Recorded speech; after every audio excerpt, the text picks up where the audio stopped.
Assalamualaikum warahmatullahi wabarakatuh. Saya Asma Syafiqah Lukman, NPM 202103107.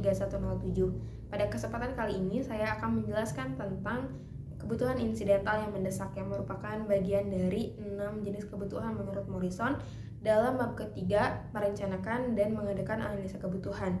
Video ini dibuat untuk memenuhi tugas akhir semester mata kuliah identifikasi kebutuhan belajar dan kurikulum.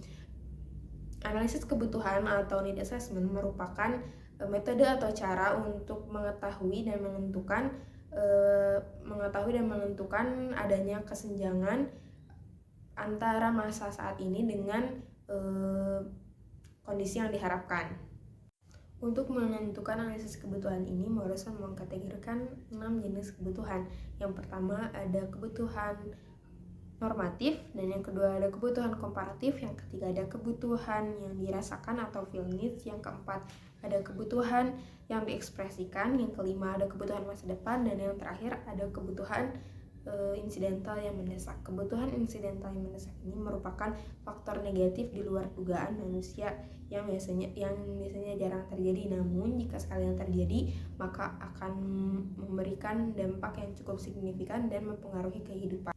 Tipe kebutuhan ini bukan hanya untuk mengatasi kegagalan pelaksanaan saja, tapi juga untuk mengatasi konsekuensi kerja yang sangat berisiko.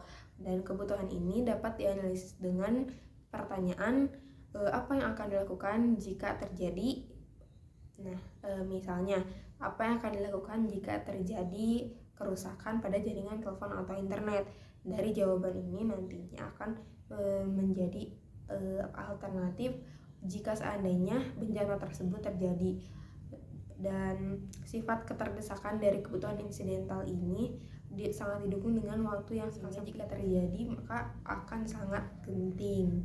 Kebutuhan ini juga disebabkan karena adanya peristiwa yang tidak pernah diprediksi atau diduga sebelumnya, seperti itu. Misalnya bencana alam dan sakit, atau seperti tadi kerusakan jaringan telepon atau internet, ledakan nuklir, dan lain sebagainya. Mungkin sekian dari apa yang bisa saya sampaikan. Mohon maaf bila ada kesalahan. Wabillahi taufiq wal hidayah. Wassalamualaikum warahmatullahi wabarakatuh.